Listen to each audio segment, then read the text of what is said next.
So a few months back, I purchased what I think is one of the most dangerous tools that a woodworker can buy on Facebook for $1,200. Now, I made a video of me trying to put this tool together and use it to the best of my ability, and I got torn to pieces by thousands of you. Foolish. You missed the mark. John Malecki. John Malecki is a fucking clown. A charlatan. Rather see that video just have never existed. If we're going to do a half-assed job reviewing something, I'm just going to Malecki this. You know, he's not taking me up on my offer. I genuinely had no idea that such a deep-rooted community existed when it came to the Shopsmith, and you guys are pissed. A lot of people in the community made response videos to my video and called me everything from an idiot to a moron. Just kind of a half-wit. You name it, someone called me a name. And that's fine, everyone's entitled to their opinion, just like I'm entitled to mine when it comes to the Shopsmith. But one video stood out, and that was from Scott from a channel called My Growth Rings, where he challenged me to come out to my shop and see if he could convince me otherwise about my Shopsmith. So to issue him a little bit of a throwdown. So Scott's here, and I'm gonna see if he could change my mind on this plastic coupler here, all these damn set screws, and if he really does believe they're safe. I really want to gauge his opinion on if he thinks having the power switch all the way over here for any accessory is a good idea.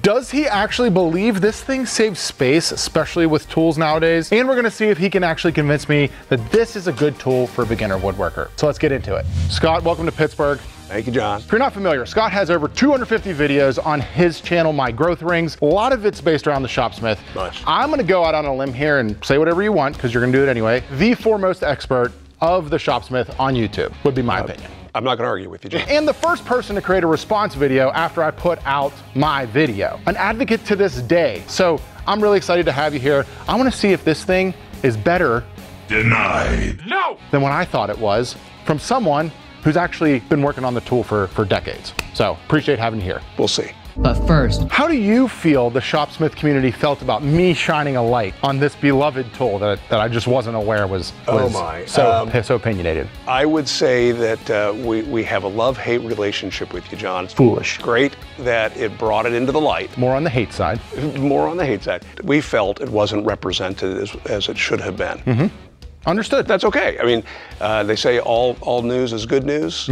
All press is good press. We got the Malecki bump. I've just seen the tool, always been intimidated by its complexities, which you're gonna hopefully today get rid of for me, any apprehension towards the complexities of the tool. I hope to. Showing us how to actually put one together. And then I'm gonna ask you a couple questions, just see how this thing's actually supposed to run. I think we should confess right off the start, though, it is more complex than any one of its individual functions. The great news is the learning curve's very, very quick. So, I'm looking forward to seeing how a real professional uses it, considering I'm just a clown. And we're gonna try not to, in Scott's words, Malecki this one and half-ass it. This one's missing its mounting posts. I never use the table on this end, and I rarely use the floating tables. So, you know, right off the bat, if somebody were to buy it like this and think this is how they're supposed to use it, Yeah.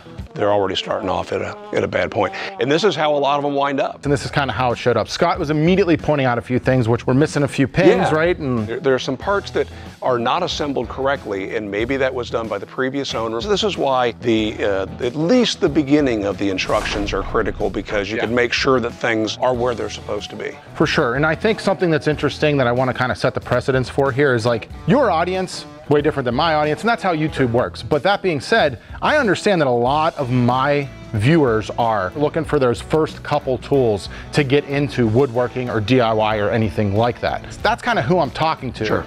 And I've come to know from the rebuttal videos that the Shopsmith audience it's not intended for that. Your video was not intended for that, you're saying? No, the Shopsmith tool, you want to have a baseline, right? Like you guys aren't saying this tool is for the bare bones beginner that's never touched a tool before. I would say that that person can get themselves in trouble. Because I felt it's like, I've had 10 years playing with tools, and I was still like, what's going on? Scott just pointed out, the table's on backwards. So when I bought this thing, it was, say, halfway assembled. I didn't ask any questions of if it was done right or if it wasn't, right? And I kind of went with intuition on what I thought was the next stages. Don't do that if you're buying one of these, right? I would say not. You have to understand the basics. It would be like me saying to you, John, you have a beautiful drill press. You have a Powermatic drill press. Go over there and set that up as a table saw. Whoa. it's not a table saw. Izzy Swan could do it. Izzy might be an alien though. Right. Something a lot of the Shopsmith communities, and Scott pointed out in his first rebuttal video, you should read the manual when it comes to using any tool. Be sure to read, understand, and follow all the safety rules that come with your power tools. It's a valid point. I did read the manual. You sure about that? So I got super lucky that the owner still had this. And this is the manual. Now, is this a record that they hold? The largest single tool manual? It has to be. 209 pages. And you should be reading the manual, but that's a bit intimidating. Can we agree? Yeah, oh yeah. This is part of the reason, John, why my channel exists. Younger generations, for lack of better terms, they're gonna go to video more times than not. And thankfully your content's out there, but you're still gonna wing a lot of it, right? You're gonna like watch maybe a segment of the video and be like, oh, I got it, and then miss like 3 extra points in the back end. I guess it's the nature of the beast these days when we all have insanely short attention spans and whatnot. I'm sorry, what were you saying, John? Exactly, so that's exactly what I did, right? Yeah. And a lot of the comments on your videos from other people were like, this idiot can't read and blah, blah, blah. And totally, I can't read. If I could audio this, I would do that all day. Pretty simple to you. It is simple. And with some experience, you can It is simple. get used to using it. I think so. I'm interested to see how you can simplify it. Oh, John, do you have any paste wax? Yeah. We're gonna need some. All of this, when it's properly lubricated, should slide pretty much effortlessly. Yeah, sure didn't go that way for me. But this is what happens, right? These things sit, they get neglected. Right. This isn't something that's intuitive. How this is the tapered flat that the tools are gonna rest on. There is a tapered flat that this collar should be on. At some point, it got moved. So that needs to be back where it belongs. A lot of folks think that's how you align the riving knife on the saw guard, but it's not. Gotcha. And that adjustment's shown in the manual, John. It is. But now, anytime I put a tool on here, all I have to do is remember to align it side by side with that one. Am I comfortable with the tiny little screw holding my Obviously machine not. together? I'm just not someone who wants to go tiny little set screw. Let's put a 10,000 RPM or whatever. People get injured. Spinning blade of death on it. Just assume it's not right. Yeah. Go through the setup, and then you're good. That's right. I am dangerous. You know, he mentioned the safety aspects of it, and I was saying how dangerous I feel like just having this little screw is. And I'm not necessarily convinced it's not dangerous. Sure. But to your point, the physics and geometry behind the tapered flat make a ton of sense and do make it a lot safer. Now, do I want to be still tightening down my tools with this? I don't know. You're a little scared of this, I see. Look at it. I mean, it's so intimidating. I started at Shopsmith in '87. I was born in 1988. So your experience with Shopsmith is my experience in life. Yeah. Excellent. You didn't get a tailstock. No, I don't think I did. Take a look, it's in a book, a reading rainbow. There is, on this end of the machine, the head of it is accessible from the bottom, so you can bring those into alignment. Then if I put my main table and my extension table up, I can get those accurately aligned to one another. This is why I said your extension table was on the wrong end. So if the guy I bought it off of did this, it still should be aligned. Yeah, no problem, they stay aligned. And now we're at a point where I think it makes sense to talk about the 5-point safety check. Impatient people like me, or just the younger generation in general, I would say probably gonna forego that. Why, John? If I turn that saw on, I don't need to go through a 5-point safety check, right? Lights green, not blinking, right? 5 points are basically locks that either enable things to move or to remain stationary. All right. Table tilt, carriage, table height, headstock lock, quill lock. And it says it right on there. That requires reading though. Well, it helps if you Which can I read. struggle with. You were scared of the plastic coupler. Yes, we'll get to that. Yes, we will. So why aren't you squaring it off of this? Well, because we've not yet squared the table or confirmed that the table is square.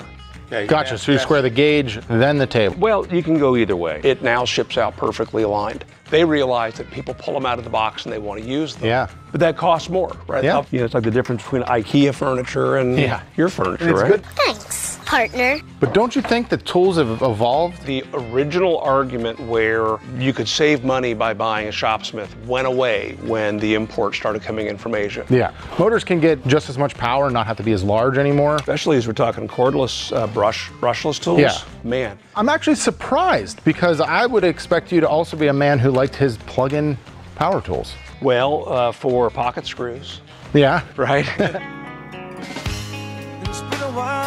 I bought a used one myself and made assumptions and was in the middle of a video one day when I suddenly realized, oh crap, this was never aligned. As someone who is incredibly familiar with the tool, bought one used, started using it, then realized it wasn't aligned. It's like, you know, people aren't buying it and opening up the book.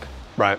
They're just gonna use it because they want to get going. Don't do that. Don't do that. Not with this. Scott is working his ass off over here. That was about probably an hour and 10 minutes. Yeah, probably so. And so it probably take me probably two hours or so to do all of that little minutia to get this thing properly aligned. But it's important. A lot of the comments on the video I made, you didn't do any of this shit, you idiot. And you're right, I didn't.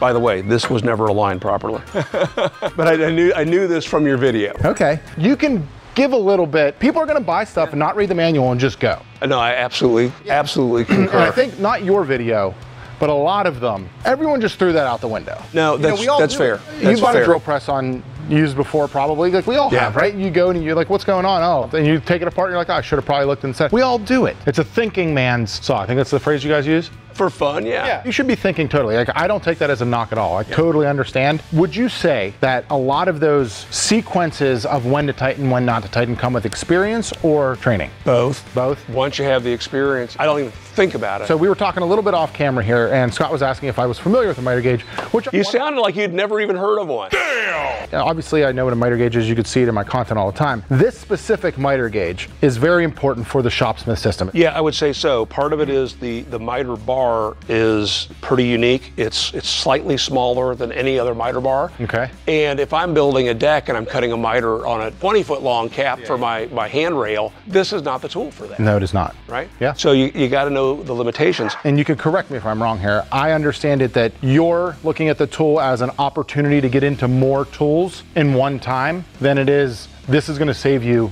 the most space of any option you have. It's both. It's hard to beat a Shopsmith because not only will you get potential of all those tools in one package, I like the quality of the various tools. I love my Shopsmith bandsaw. Now the thing that I thought was crazy was the same argument about it being compact and time saving is then you'll see these extension wings, right? Yes. That, you know, we've got rods and tubes and all kinds of fun doodads and whatnot. You're still one short.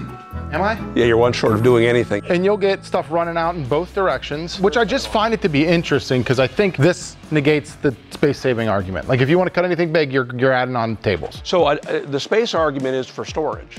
Sure. Right. If I'm needing to use this, I'm rolling it out into the driveway. I think the utility of it is brilliant. Don't get me wrong. I'm just not looking at this and going, when this thing's set up, it's tiny. No, it's not.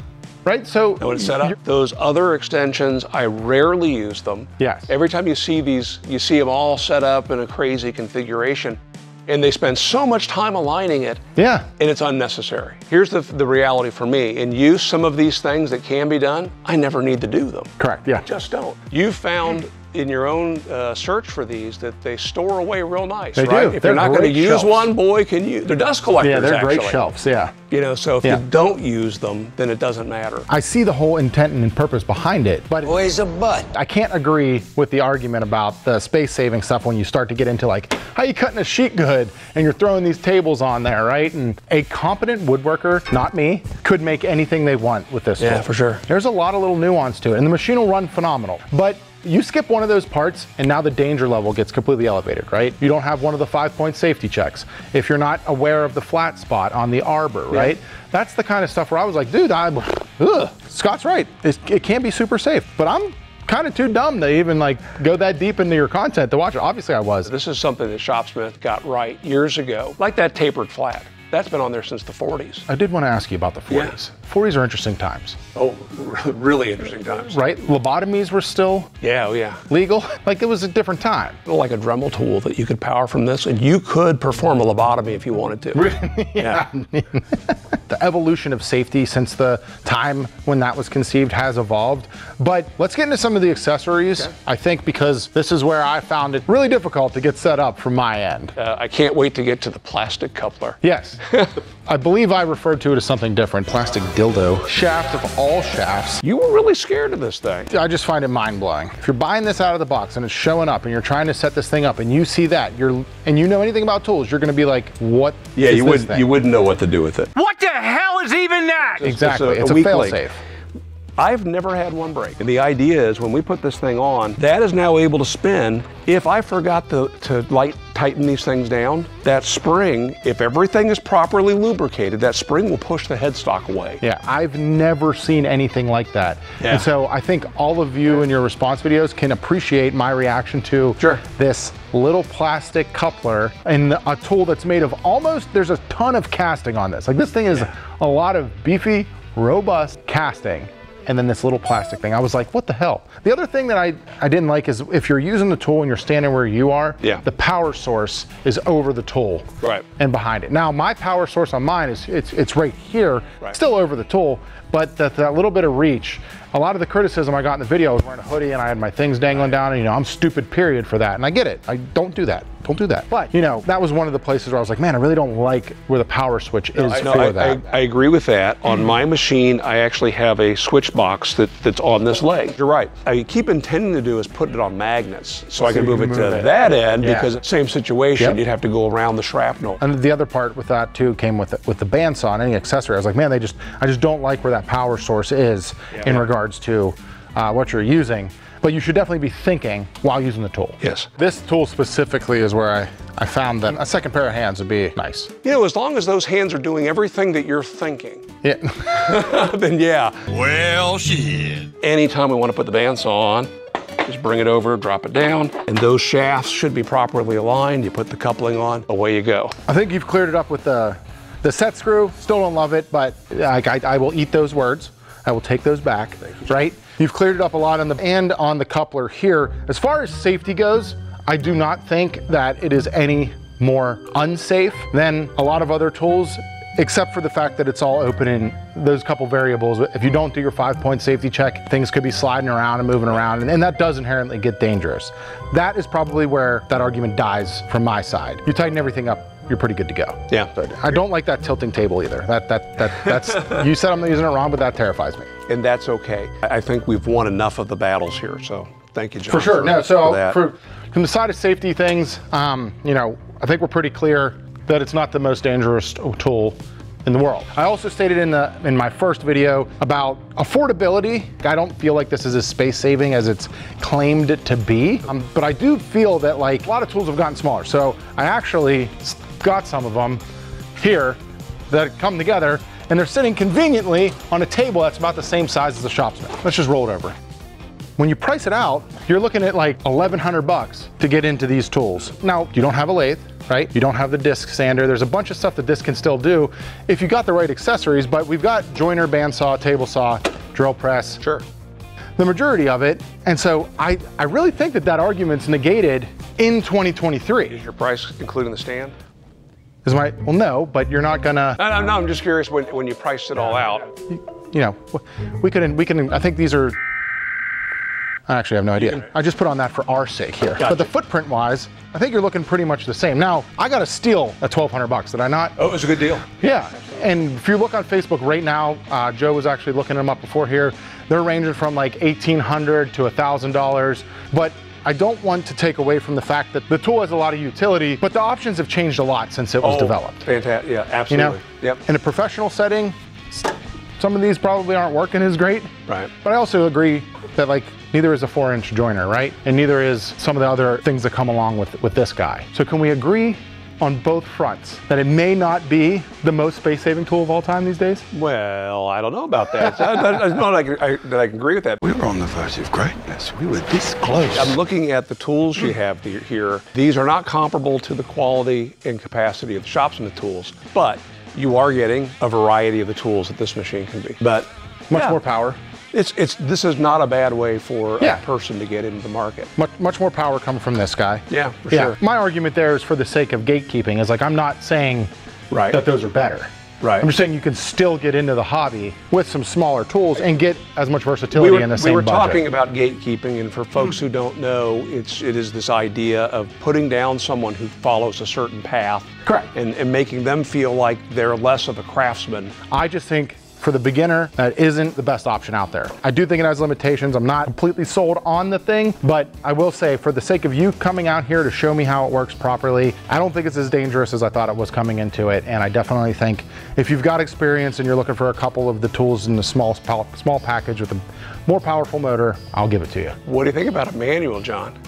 I'm still not a manual guy. That thing is still, I don't have time to read 200 plus pages on a manual, I'm just saying. I expected this machine to be in a dumpster. As a sign of gratitude to Scott and the Shopsmith community, I want to give it away to someone in your community. I'm going to let you go about the selection process, and whatever that giveaway is, I'll handle and pay for getting it to that individual. Scott can attest to it whenever he does the giveaway. There's a ton of accessories that come with it. It's got all kinds of stuff. The machine's in great shape. It runs fine. There's no problems with it, I don't think. And now it's properly set up by a professional. And I'd love to see it go to a good home of that wants to have it. That's very generous. Thank you very much, John. So I'm also super grateful that you came all the way out here. And Scott's also got some ideas for some other crazy tools that we should probably be checking out here on this channel. Got a t-shirt for you, John. Woodworking's most dangerous tool. Read the manual. No, it says don't be. Can you read, my son? Oh, yeah, don't be Woodworking's most dangerous tool. Read them.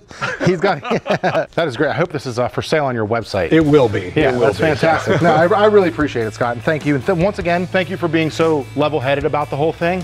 This was your idea. I hope it went in the direction that you wanted. It did. And I hope that the entire woodworking community as a whole gained some benefit from it. Fantastic. So after spending the day with Scott, maybe you guys are right. This is not the most dangerous woodworking tool on the planet. And I actually do think I found it. So make sure you're subscribed, because I'm probably gonna do a video on it down the line. But he is an expert in all regards when it comes to Shopsmith. And even him as an expert took almost 2 hours to set up this tool. Ain't nobody got time for that. It's probably gonna take me closer to 4, 6, maybe even 8 hours to get this thing rocking and rolling. He did change my mind on a few things, as I've stated, and I'm super grateful for him coming to my shop on his own dime to show me how to use it properly. Now, I'm not gonna go back on what I said before. I do not recommend this tool for any beginner woodworker ever, period. It is way too complex. It takes way too much insight and way too much time to set up. The expertise and knowledge of tool usage is not good for the beginner. I want you guys that are looking to get started in this craft to be able to go buy a tool, bring it in your shop, and safely use it. But my mind hasn't changed. I don't think that the Shopsmith belongs in the beginner woodworker shop. If you think differently, leave a comment down below, and then let me know. What are we gonna build next?